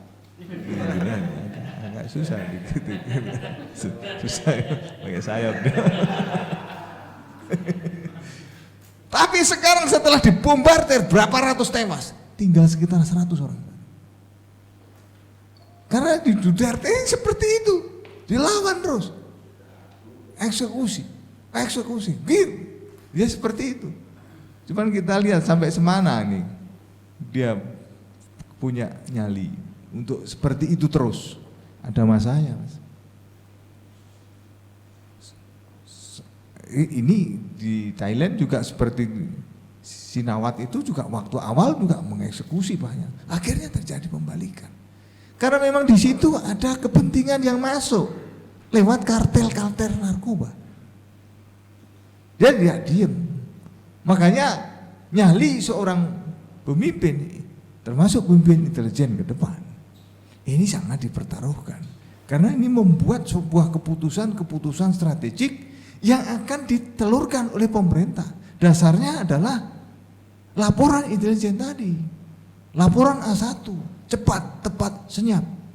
Mereka harus berani berpikir besar, memulai dari yang kecil-kecil, bergerak cepat. Harus memiliki skill, spirit, dan stamina yang panjang. Termasuk supporting unit dari peralatan-peralatan intelijen maupun juga dari jaringan. Karena tidak bisa bekerja sendiri. Maka perlu dukungan masyarakat, dukungan sampai ke lini bawah. Nah itu kedekatan. Tantangan begitu banyak dan mudah-mudahan ini bisa terantisipasi dan saya yakin mapping itu bisa dilakukan. Karena apa? Itu sudah jelas, musuhnya sudah jelas, di belakang layarnya sudah jelas. Yang penting keberanian untuk melakukan ofensif. Sekarang misalnya laporan banyak, tapi laporan ini setumpuk sampai setinggi menara TV. What next? Yang penting what next itu. Ofensif ini yang sangat diperlukan. Jadi kita full bucket itu penting, pengumpulan bahan keterangan. Tapi what next after full bucket, pengumpulan bahan keterangan tadi, action plan yang dilakukan oleh pemerintah atas dasar masukan dari intelijen. Tapi kalau saya lihat Pak Budi ini juga pengalamannya artinya sampai ke Jenderal Bintang 3 itu jenjang pendidikannya juga tentu dilalui banyak sekali pengalaman, karena pengalaman tidak bisa dibeli, harus dilalui. Tentu dari sana dan ditambah ditopang oleh pembantu-pembantunya yang juga memiliki pengalaman intelijen yang berpuluh-puluh tahun, insya Allah bisa jalan. Dan yang paling utama adalah tadi keberanian mengambil langkah-langkah strategis oleh pemerintah sendiri. Karena apapun, sebagus apapun laporan, kalau pada tingkat ofensivitas operasional menjadi ragu-ragu, maka ya implementasinya menjadi kurang menggigit. Jadi ini perlu keberanian, wawasan, dan personal growth. Sekian dari saya, Pak Ogah jualan bakpao, kalau ada salah, sorry lah yau. Oke, Mas Wawan, terima kasih. Close to Mas Wawan. Oke, kebutuhan keberanian tentu dari Presiden, mungkin dari Pak Beli juga untuk mengambil langkah-langkah kebijakan strategis terkait strategi atau kebijakan intelijen kita. Kita mungkin masih ada sekitar 15 menit untuk bisa elaborate pada diskusi dari teman-teman media dan tamu undangan. Kalau ada pertanyaan untuk memancing diskusi kita, monggo 3 penanya. Saya Kodrato Hirewanto. Saya hanya ingin, tadi sudah bagus tadi, tapi saya hanya terpikir masalah SDM-nya. Apakah dengan demikian tantangan yang ada dan kerja intelijen tadi, sudah siapkah manusia kita, SDM kita gitu. Kabarnya kemarin itu Pak Sutioso juga ingin merekrut tambahan lagi sekitar 1.000 gitu ya, SDM. Setelah dilihat, ternyata kita tidak punya SDM terdidik untuk itu, belum lagi yang berkualitas. Lalu dilihat siapa yang pernah mendapatkan pendidikan intelijen, paling tidak dari militer atau polisi atau kejaksaan, ternyata jumlahnya nggak sampai 1.000 gitu. Nah, sementara kita mendidik manusia untuk bekerja di sini itu perlu waktu, tidak mudah dan mahal. Apakah benar situasi dan informasi ini? Itu aja, terima kasih. Terima kasih Mas Kodrat. Oke, satu pertanyaan saja ya tadi untuk penajaman diskusi kita terkait dari Mas Kodrat tadi persoalan SDM. Siapkah kita? Emang dari mappingnya memang dibutuhkan sekitar 2.000 menurut dari Pak Sutioso. Tapi pendidikan intelijen kita ada sekolah intelijen itu juga fungsinya dan posisinya seperti apa? Baru nanti kita jelaskan dari narasumber. Tetapi yang paling penting dari penajaman diskusi kita adalah saya tajamkan terkait juga dengan SDM. Apa sih sebenarnya yang sedang terjadi, bahwa kenapa lembaga intelijen kita itu kesannya, tangkapan kita dari ancaman yang tidak bisa diantisipasi itu yang diceritakan banyak oleh Mas Wawan. Kenapa? Apakah hanya persoalan SDM, jadi intelijen kita nowhere ya, tidak kemana-mana, ataukah ada persoalan struktural yang mengganggu itu, ataukah memang ancaman dari luar begitu besarnya sehingga kita sampai tidak bisa melakukan langkah antisipasi untuk taktik dan strategi? Siapa dulu yang mau ini? Mas ini dulu ya, coba dari pertanyaan ini menurut diskusi kita kemarin seperti apa, Mas Fahri, monggo. Terima kasih Mas Hari. Jadi sebenarnya soal rekrutmen yang dilangsungkan oleh BIN di bawah Pak Sutioso itu memang sebenarnya sudah berjalan Pak, sedang berjalan, dan memang arahnya itu kan rekrutmen 1.000 anggota baru itu sedang sudah terjadi malah. Dalam artian ini mengafirmasi tujuan Pak Sutioso untuk pengamanan pilkada. Jadi arahnya ke situ. Jadi menguatkan peran intelijen BIN itu di daerah. Nah, rekrutmen itu dilakukan yang jelas itu yang terang-terang ada di websitenya itu PNS-PNS di daerah, dari unsur TNI dan Polri di daerah. Jadi memang konteksnya itu adalah untuk pengamanan strategis istilahnya stabilitas nasional dalam artian kepentingannya pilkada 2015 pilkada. Nah, tetapi memang kalau kita bawa lagi dalam konteks ini, sebenarnya ini kan berarti menandakan apakah kemudian upaya itu dan kemudian ancaman itu emang apakah hanya soal pengamanan strategis pilkada, kan sebenarnya kan tidak.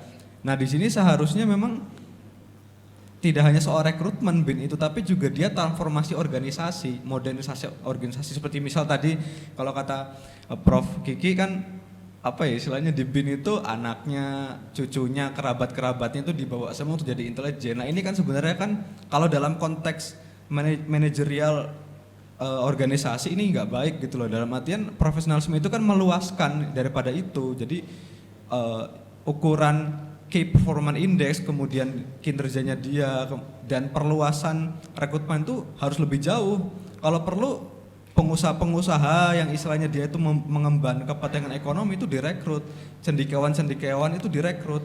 Jadi ini yang seharusnya BIN itu harus istilahnya berpikir of the box untuk melihat tantangan yang sekarang gitu, karena nggak cukup hanya sekedar mengandalkan rekrutmen SDM dari STIN, kemudian dari intelijen militer dan Polri itu juga nggak cukup. Jadi perluasan itu merupakan bagian dari reformasi itu sendiri, reformasi dalam intelijen. Reformasi itu harus datangnya dari dalam BIN itu sendiri.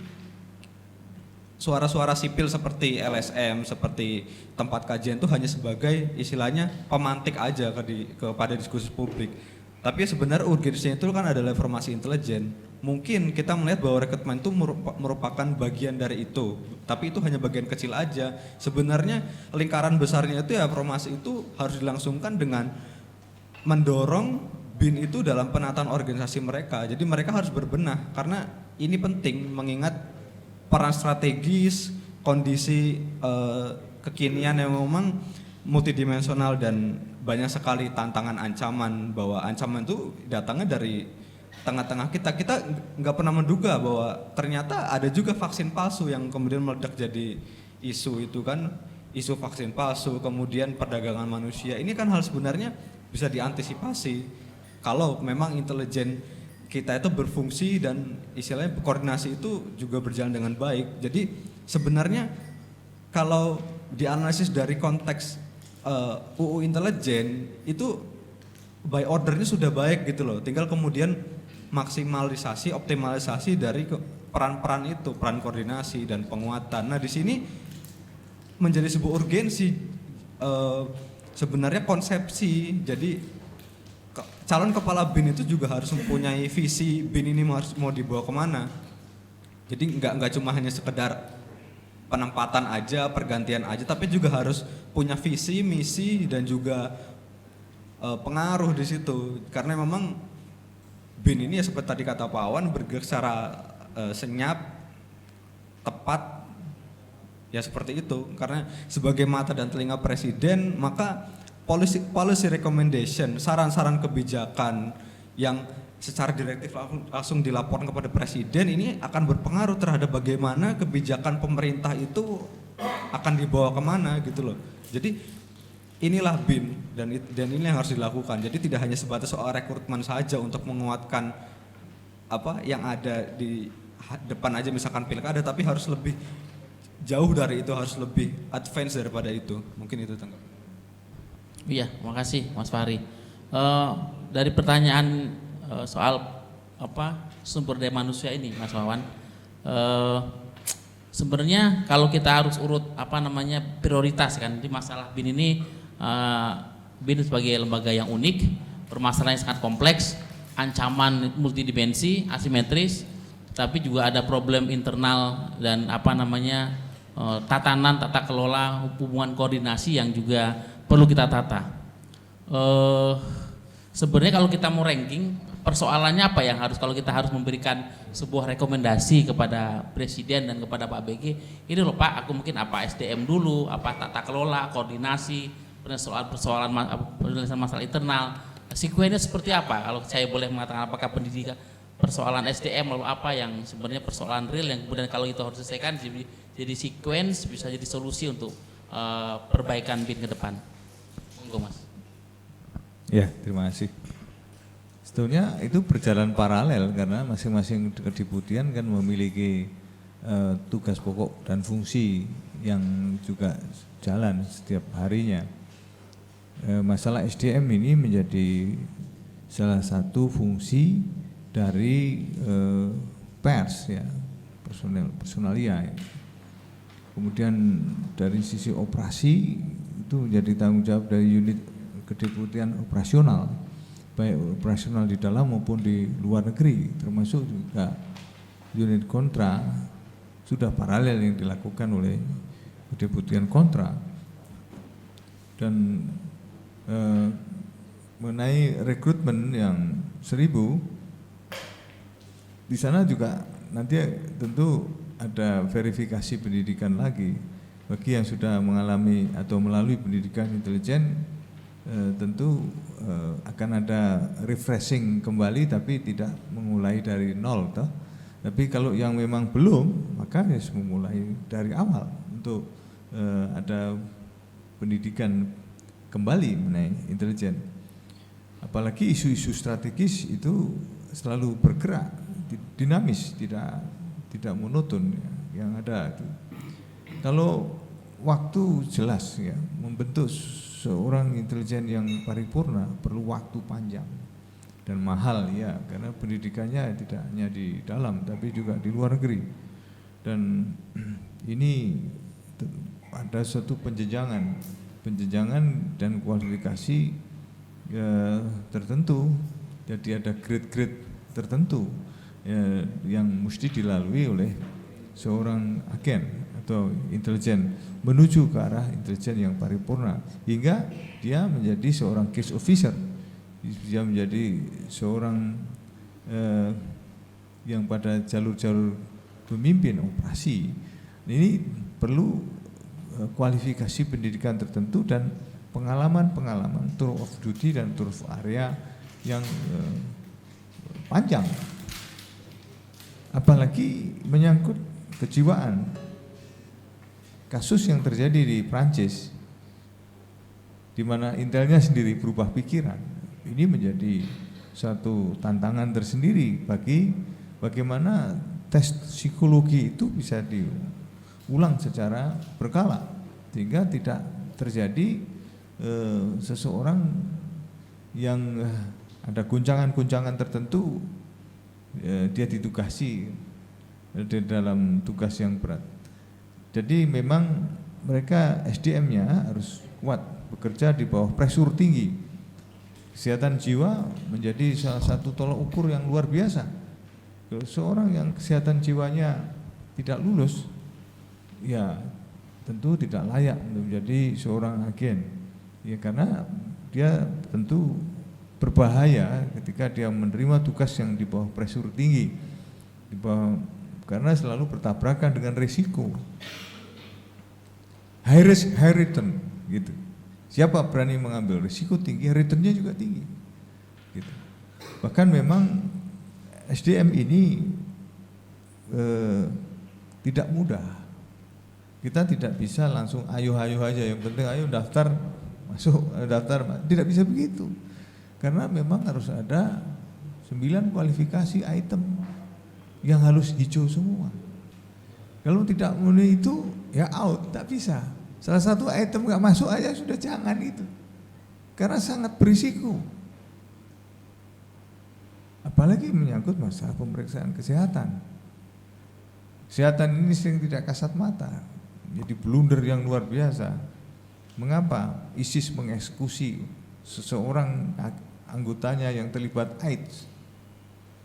Begitu resistennya di dalam. Tidak bisa seorang yang tidak lolos narkoba masuk, berbahaya sekali. Ini contoh-contoh item-item khusus untuk bisa menjadi seorang agen. Mengapa begitu sulitnya menemukan seorang agen-agen intelijen yang betul-betul tangguh, berani, tough, personal approach-nya baik, kesehatannya memadai, IQ-nya tinggi, cepat mengambil langkah. Ibarat seorang komandan peleton misalnya kalau di tentara itu, ke kiri mati 50%, ke kanan mati 30%, tetap di tengah-tengah mati semua. Ini cepat. Ini negeri, karena berpikir untuk negara, bukan untuk di luar itu. Adapun pemimpinnya bisa dari unsur keputusan pusat politik, itu hal yang biasa. Tapi seorang intelijen di sini, sumpahnya itu sumpah untuk negara. Pemerintah boleh berganti-ganti, tapi intelijen itu tetap meneguhkan bagaimana negara Republik Indonesia ini tetap berdiri. Rongrongan apapun bisa terjadi.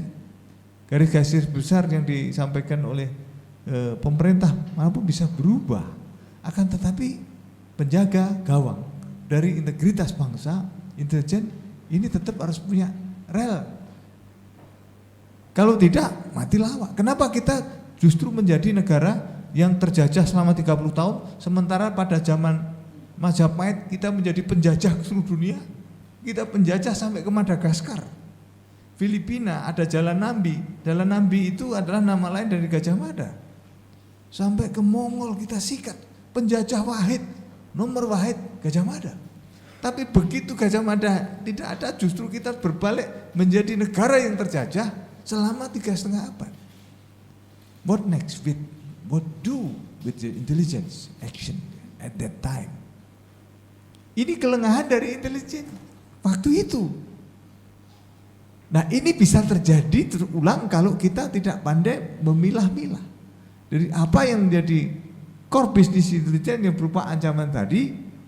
Tidak secepatnya dilakukan upaya sabotase terhadap langkah mereka.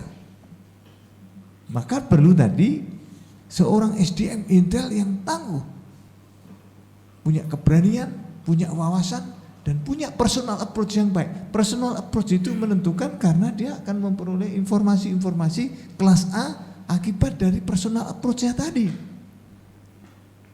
Dia tidak bisa langsung action nanti salah tembak tanpa ada dukungan personal approach tadi. Maka SDM di sini sangat menentukan, man behind the gun. Kita human intelligence, peralatan tetap ya. Peralatan menjadi pendukung, man behind the gun. Peralatan secanggih apapun, kalau SDM-nya kurang memadai maka susah. Maka terus kita lihat upaya bagaimana selalu menambah kekurangan-kekurangan dari sisi coverage area. Seorang agen bisa mengcover minimal wilayah-wilayah itu selalu ada. Intelijen harus seperti angin, berada di mana-mana, tidak perlu tampak, tapi sedetik ini terjadi, maka sedetik pula bisa lantas terantisipasi. Memang mahal, tidak ada intelijen murah, dimanapun tidak ada yang murah. Wong murah kok njaluk selamat. Tidak ada kan seperti itu. Ketika Amerika mengurangi anggaran keamanan dalam negeri 845 juta dolar, maka meletus bom Boston. Mahal. Ini menunjukkan SDM pun mahal. Tidak murah. Mendidik kalau asal didik sekedar lead pamgal, cepat. Wah, udahlah teori mah. Ya, theoretical saja. Tapi prakteknya itu perlu sering diterjunkan. Sering terus, tidak hanya sekali, tapi rutinitas. Bukan hanya bisa, tapi harus biasa. Beda sekali, saya bisa, tapi dengan saya biasa, beda. Nah, untuk bisa menjadi biasa, ini praktikalnya luar biasa, mahal. Nah, itulah maka perlu ada proses mendidik dan mendidik dalam tempo yang panjang. Badan-badannya harus kuat, mentalitasnya harus kuat, skill, spirit, stamina-nya bagus, dan itu memang perlu proses yang tidak pendek. Tapi insya Allah melalui sebuah proses yang panjang pula, NKRI bisa tetap terjaga, dan sampai saat ini kita tetap kokoh berdiri, dan diharapkan semua pihak juga memberikan kontribusi. Sebab intelijen tidak bisa berdiri sendiri tanpa adanya dukungan dari stakeholder. Intelijen memiliki keterbatasan-keterbatasan, maka perlu menggandeng semua elemen dari semua kementerian, lembaga, dari ormas, OKP, pemuda, wartawan, unit-unit sekolah sampai ke lini yang paling bawah tetap harus. Makanya personal approach menjadi salah satu ujung tombak. Sekian dari Sabang sampai Merauke. Kalau ada salah abang, maafin aja ya. Terima kasih Mas Wawan. Ke Mas Kiki ini. Terkait tadi pertanyaan soal SDM pendidikan yang tadi mahal ya biayanya. Nanti ada satu pertanyaan juga yang mungkin pertanyaan ini sebenarnya cocok untuk kepada Mas Wawan, tapi mungkin bisa dilanjutkan oleh Mas Kiki aja. Dari netizen di luar, netizen from Sandi. Nah, terkait juga dengan anggaran tadi. Ancaman adalah core business intelligence. Gara-gara statement Mas Wawan ini malah jadi kepikiran begini. Tentang sumber pembiayaan operasi BIN dalam regulasi dan prakteknya, besaran anggaran yang pernah diajukan Pak Sutioso 3,7 triliun itu bisa dikatakan memadai belum, mengingat tantangan dan lingkup kerjanya kan sak embuh banyaknya. Di Itali saja pernah saya baca sampai 30 triliun, di Meksiko sekitar 15 triliun. Bagaimana kalau itu tercukupi, kan bisa lebih ayam kerjanya dan lebih jernih pemikirannya. Antara lain jadi nggak kepikiran untuk jadi agen ganda. Tadi kan persoalan ada split personality agen ganda. Ini persoalan juga mungkin kalau Mas Wawan bisa menambahkan, ke Mas Kiki dulu. Soal SDM, soal tadi juga anggaran, dan tadi kan mengapa, pertanyaannya saya khususkan, mengapa sampai hari ini negara kita itu masih terjajah. Negara selalu dalam ancaman. Terakhir hari ini adalah obat palsu, virus palsu, virus Zika segala macam, penyanderaan Moro itu beberapa kali terjadi. Kita tidak pernah mampu antisipatif, tapi selalu reaktif. Persoalan-persoalan juga, manajemen persoalan kita adalah bukan katakanlah detection, early warning tidak berlaku, tapi selalu reaktif pemadam kebakaran. Nah, terkait tadi kondisi hari ini yang selalu dalam ancaman dan penuh ancaman, tapi kita jadi seperti nggak aware gitu. Tadi keberanian mengambil langkah-langkah kebijakan strategis. Monggo Mas Kiki soal keberanian melakukan terobosan, karena saya sebenarnya pelemahan negara ini paralel dengan pelemahan intelijen kita, katakanlah begitu. Saya melihatnya, kesimpulan diskusi kita. Beranikah Presiden saat ini Pak Jokowi, punyakah keberanian itu, dan tepatkah pilihan itu kepada Pak BG? Jadi ini lebih optimisme kita seperti apa ke depan dengan masalah yang sudah kita jelentrekkan tadi ini, keberanian itu seperti apa Pak Jokowi menurut Mas Kiki, kita ngomong apa adanya, dan bagaimana keberanian itu didisposisi kepada Pak BG. Harapan Mas Kiki dan optimisme seperti apa untuk menjawab semua tantangan ini? Monggo, karena jam 17.30 nanti Pak BG dilantik. Monggo Mas. Jadi kalau SDM begini, SDM intelijen itu kalau tapi ngomong-ngomong, mengamati yang gelap itu kan susah. Ini sebelah saya kok tahu banyak gitu loh. Saya bertanya-tanya gimana caranya mengamati yang gelap gitu. Mungkin harus merem dulu gitu. Ya.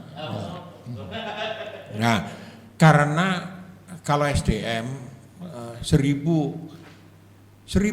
jangankan 100.000 kalau bego semua ya sama aja gitu. Ya, yang ditempatin di luar negeri, BIN ini kan koordinasi unit-unit intelijen yang lain. Ya, ada intelijen polisi, ada intelijen kejaksaan, ada intelijen bea cukai, ada macam-macam. Nah, ada sekolah BIN. Sekolah BIN paling banyak nggak sampai 100 kalau satu angkatan. Kalau nyetak itu pun saya nggak percaya. Kenapa? Nggak percaya kapabilitas dan kapasitasnya. Di polisi itu, intel polisi itu paling kering, paling nggak diminati. Gitu. Kenapa? Intel polisi nggak boleh nangkap kan? Gitu. Bukan core bisnisnya polisi gitu. Objekannya hanya dari izin Sanpi aja. Sekarang bikin keramaian nggak perlu izin, bikin demo cuman pemberitahuan gitu. Jadi kalau ada yang digebuki wartawan segala macam ya bukan salah polisi, wong cuman pemberitahuan gitu. Nah, ini sangat miskin. Nah, tetapi ukuran antara personel dan anggaran itu nggak ada, sangat susah. Kenapa? Itu tergantung, karena kalau dana-dana operasional untuk intelijen itu kan ibaratnya nggak perlu dipertanggungjawabkan. Ketika dulu DPR minta untuk akuntabilitas anggaran, marah teman-teman dari BIN. Orang disuruh operasi kok, ya, disuruh mempertanggungjawabkan gitu. Persoalannya adalah kalau personil-personilnya itu memang punya integritas untuk tidak menyalahgunakan kekuasaan dan kewenangannya dalam penggunaan keuangan gitu. Ya, pengalaman saya bergaul dengan para pejabat seperti Pak Wawan ini gitu. Belum ya? Belum. Itu 98%, 99% itu omong kosong mengabdi pada negara itu. 99%. Ya. Pengalaman saya, semua kebijakan itu saya dapat keuntungan apa? Rent seeking ekonomi. Ya.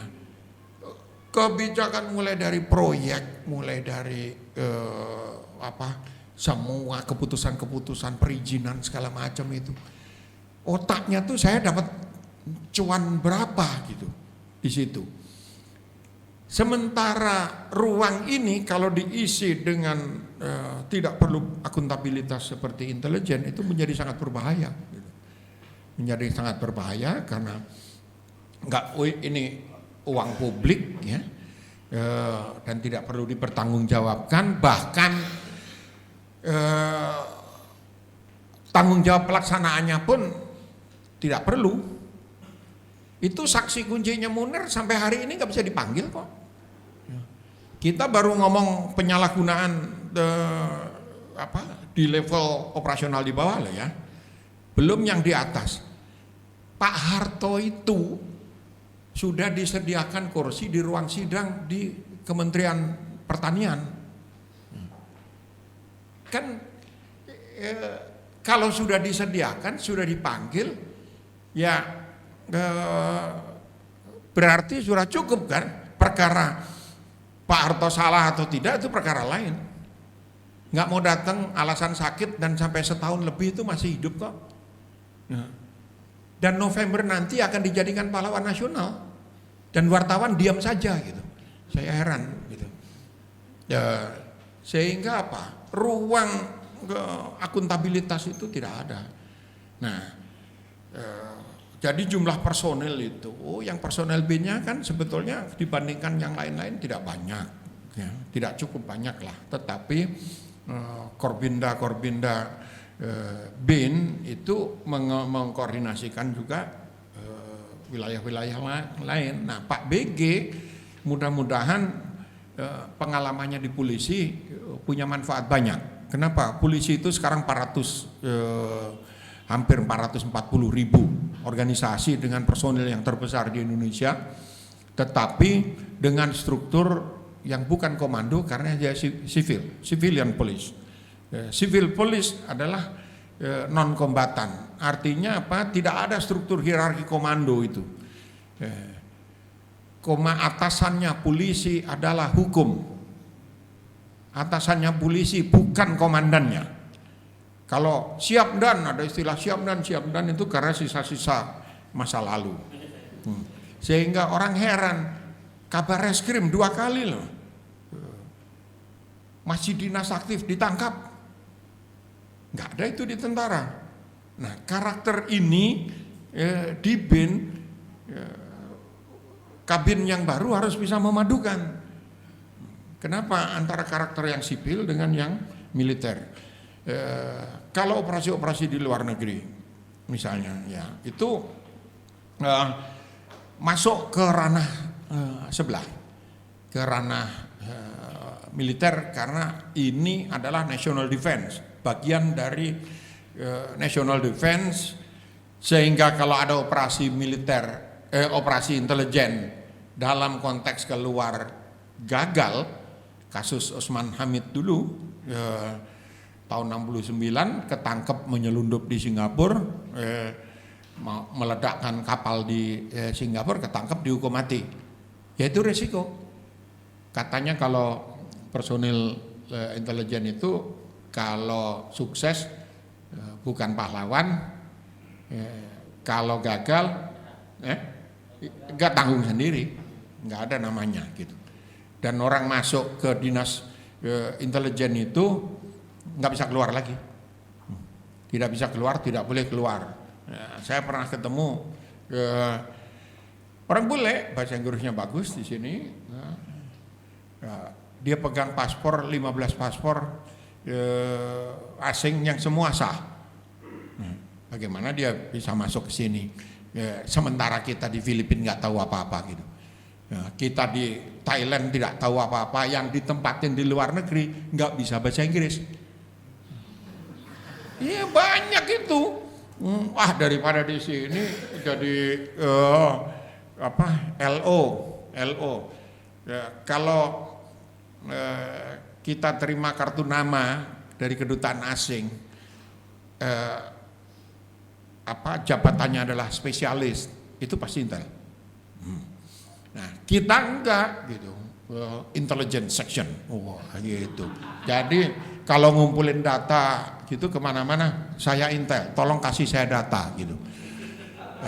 Di lapangan, di level yang atas itu kapasitasnya, kalau menurut saya itu pengakuan Hendro Priyono secara tidak langsung atau langsung dengan membentuk Dewan Analis Strategis, Dewan Analisa Strategis, DAS itu, yang merekrut para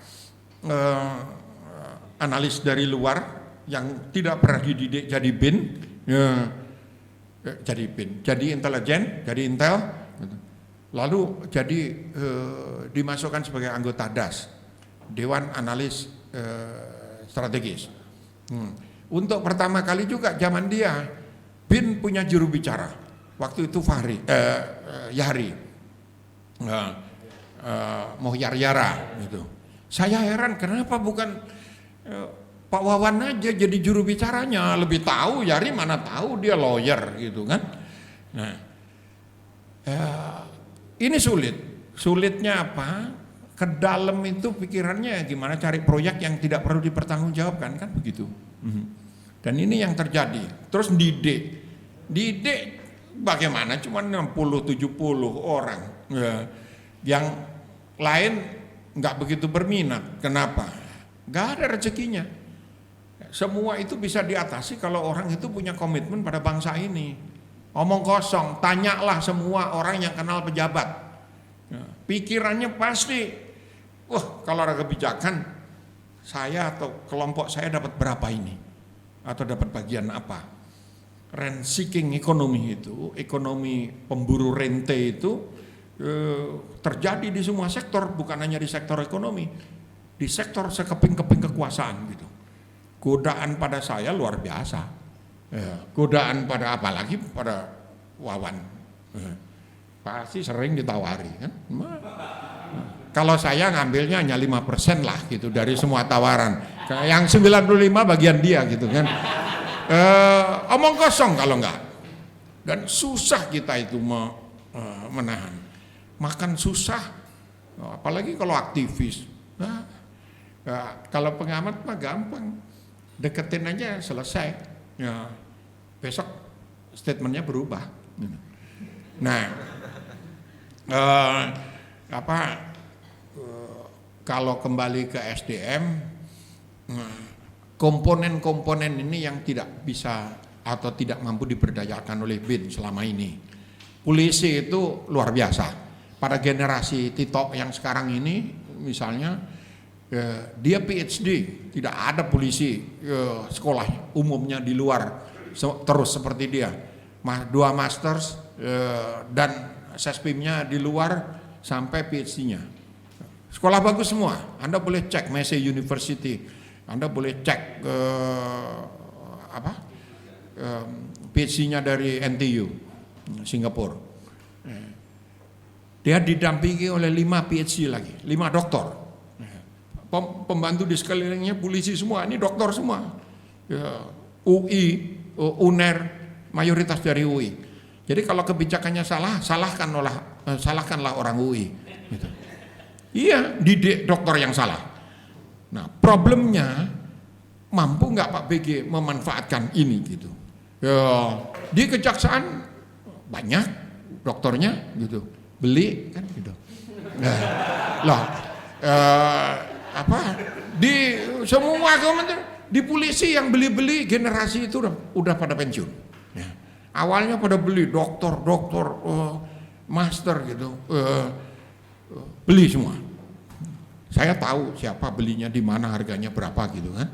Ya, orang profesional di BIN juga banyak, nggak beli kan dokternya?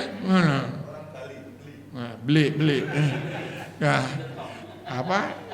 di BIN juga banyak, di pengamat juga banyak yang beli. Gitu. Karena apa? Kita tidak punya komitmen pada bangsa ini, ujung-ujungnya kayak gitu. Bukan kerja mengabdi, omong kosong, pejabat mengabdi. Nah, kalau tadi dikaitkan dengan presiden, ada pertanyaan itu dengan Jokowi, saya kenal cukup baik, ya. Ini orang baik, tidak ada orang yang menyangkal pandangan ini. Tapi deso, gitu. Loh, pengalaman dia kan hanya di daerah. Dia tidak tahu Jakarta ini belantara kebun binatang gitu. Ini binatang buas semua. Gitu. Dia milih orangnya. Saya nggak percaya itu dia kenal si A, si B, kan dari rekomendasi lah. Rekomendasinya salah ya salah pilih orang. Kenapa? Dia tidak tahu pemain di Jakarta ini siapa, si A, si B, di belakangnya ngapain gitu loh. Para sindiket yang lebih tahu dan tidak memberikan informasi yang memadai. Terima kasih. Ya, terima kasih Mas Kiki. Ya, makanya diskusi-diskusi ini paling tidak cara kami untuk memberikan informasi itu, Mas Kiki, dengan cara fair gitu loh. Kalau di belakang kan nanti dapat 95% kan nggak enak, Mas Kiki. Yang 5% tadi Mas Kiki, kita 95 kan nggak enak. Oke, teman-teman. Saya harus menutup diskusi kita, sudah hampir pukul 5. Terima kasih kepada rekan-rekan media, tamu undangan sudah hadir. Terlebih terima kasih juga pada narsum kita pada hari ini. Yang pertama Mas Kiki, terima kasih Mas Kiki. Mas Wawan Purwanto, terima kasih sudah hadir dalam diskusi kita. Semoga ke depan kita tidak kapok untuk kita undang terus dalam diskusi kita, tentu terkait dengan topik-topik sesuai dengan expert masing-masing. Terima kasih Fahri, penampilan perdananya. Kita kasih plus untuk Fahri, untuk para pembicara kita, Mas Kiki dan Mas Wawan. Terima kasih. Terlebih juga terima kasih untuk rekan-rekan media. Oke, yang kita coba tutup diskusi kita dengan pernyataan Mas Kiki bahwa pejabat kita dan mungkin hampir semua dari kita yang tidak ada urusannya mengabdi pada negara. Jadi tidak ada itu komitmen pada bangsa ini, pada negara ini. Itu menjadi catatan kita. Dan pelemahan negara kita yang kata Mas Wawan tadi adalah sampai hari ini kita masih terjajah dan dijajah. Itu mungkin bagian dari pelemahan badan intelijen kita. Karena intelijen itu harusnya kan intelijen itu kan harusnya brain, otak yang kemudian turun menjadi backbone, tulang belakangnya negara, backbone-nya negara. Yang mungkin itu menjadi koreksi kita bersama supaya badan intelligence BIN di sini sebagai brain-nya brain of country ya, brain of state kalau kalian bila mengatakan begitu, itu memang bisa berfungsi. Kalau sudah otak itu tidak ada komitmen pada bangsa ini, itu menjadi catatan. Sehingga kita berharap ke depan badan intelijen kita dan negara kita adalah jadi semakin profesional, semakin baik, dan tadi tetap punya komitmen pada bangsa ini, karena loyalitasnya harus pada loyalitas pada Indonesia, pada bangsa ini. Kita terima kasih bahwa sampai hari ini kita masih memberikan banyak masukan, dan semoga kita didengar oleh para pejabat dan para pengambil keputusan. Dan kita berharap bahwa diskusi kita masih terus membangun. Terima kasih untuk para pembicara, rekan-rekan media. Kita berharap besok matahari masih terbit dari ufuk timur dan terbenam di ufuk barat, dan kita terus tetap membangun komitmen untuk bangsa ini. Mas Kiki, Mas Wawan, Farid, dan teman-teman semua, terima kasih. Wassalamualaikum warahmatullahi wabarakatuh. Selamat sore, salam sejahtera, terima kasih.